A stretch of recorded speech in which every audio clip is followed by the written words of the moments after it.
నీకే పెట్టేసాను అప్పుడు తీసుకోండి వేసేసుకో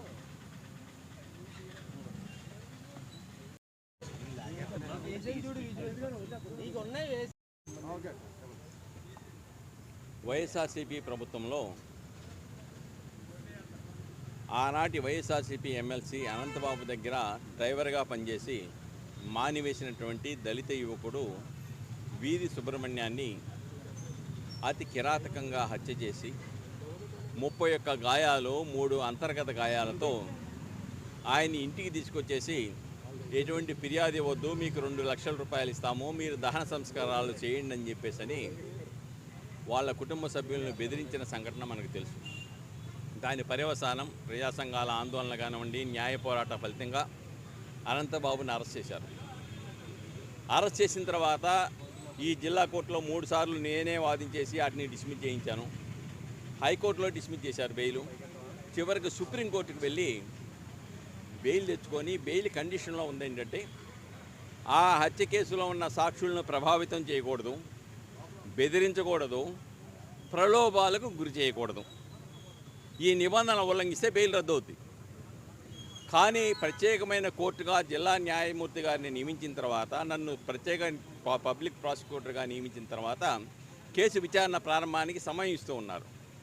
ఆ సమయంలో వీధి సుబ్రహ్మణ్యం హత్య కేసులో అనంతబాబు ముద్దాయిగా ఉన్న కేసులో ప్రధానమైన సాక్షులను 4గురిని పట్టుకెళ్ళిపోయి ఒక అపార్ట్మెంట్లో పెట్టేసి ఒక్కొక్కరికి 1 లక్ష రూపాయల చొప్పున ఇచ్చేసి అనంతబాబుకు అనుకూలంగా సాక్ష్యం చెప్పిన తర్వాత ఒక్కొక్కళ్ళకి మరొక 2 లక్షల రూపాయలు ఇస్తామని చెప్పేసి వాళ్ళని బెదిరించి భయపెట్టి ప్రలోభాలకు లోనే విధంగా తప్పనిసరి పరిస్థితిని సృష్టించారు.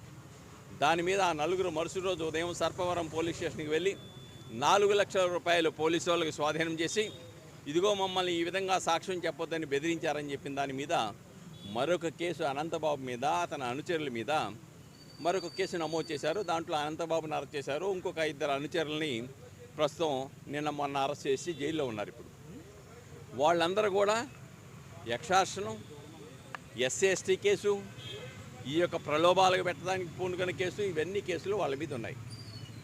దాని ప్రాతిపదికగా సుప్రీంకోర్టు యొక్క తీర్పును ఉల్లంఘించారు, నిబంధనలను ఉల్లంఘించారు. కాబట్టి అనంతబాబుకి హత్య కేసులో ఇచ్చిన బెయిల్ను రద్దు చేయమని చెప్పేసి పిటిషన్ వేసి ఆధారాలతో సహా న్యాయస్థానంలో వాదించడం జరిగింది. మా యొక్క వాదనలు విన్నటువంటి న్యాయమూర్తి గారు ఈరోజు తీర్పు చెప్పారు. ఈరోజు తీర్పు ఏంటంటే, ఏదైతే మేము చెప్పామో సాక్షులను ప్రభావితం చేశారు, భయపెట్టారు, ప్రలోభాలకు గురి చేశారు, ఇలాగైతే స్వేచ్ఛగా ఈ హత్య కేసు విచారణ జరిగే అవకాశాలు లేవు. కాబట్టి అతన్ని జైల్లోనే ఉంచి కేసు విచారణ జరపాలని ఏదైతే మేము కోరామో మా వాదనను అంగీకరించారు. ఆయనకి ఇచ్చినటువంటి మర్డర్ కేసులో, హత్య కేసులో ఇచ్చిన బెయిల్ని రద్దు చేశారు. రద్దు చేసి ఆయన ఏదైతే సాక్షులను ప్రభావితం చేయడానికి సర్పవరం పోలీస్ స్టేషన్లో నమోదు చేశారో ఆయన దాంట్లో బెయిల్ వేసుకున్నాడు. ఆ బెయిలు మళ్ళీ దాని మీద నిర్ణయించడానికి 15వ తారీఖు వేశారు. ఈ మధ్యకాలంలో ఈ నెల 20వ తేదీ నుంచి సుప్రీంకోర్టు త్వరితగతిన ఈ కేసును విచారణ జరపాలని ఆదేశాలు ఇచ్చింది. నవంబర్ 30వ తారీఖు లోపల తీర్పు చేయాలని చెప్పింది. అలానే ప్రాసిక్యూషన్ తరఫున 3 నెలల్లో సాక్షులందరినీ 87 మందిని పెట్టాలని ఇచ్చింది. అలా తర్వాత 2 నెలల్లో ముద్దాయిల తరఫున సాక్షులు పెట్టుకోమని ఇచ్చింది.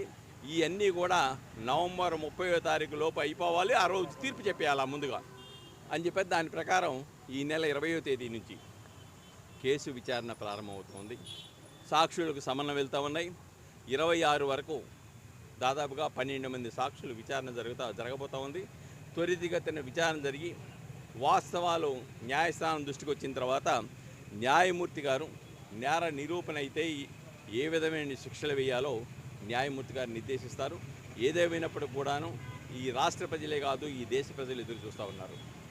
ఒక దళిత యువకుడిని దేశ చరిత్రలోనే ఎక్కడా లేని విధంగా అతి కిరాతకంగా హత్య చేసి డోర్ డెలివరీ చేసిన సంఘటన అందరిని కూడా భయానికి గురి చేసింది.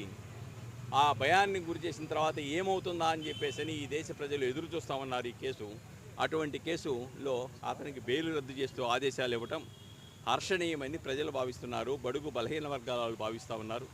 ఏదేమైనప్పుడు కూడాను 20వ తారీఖు నుంచి కేసు విచారణ ప్రారంభమవుతుంది. Okay sir.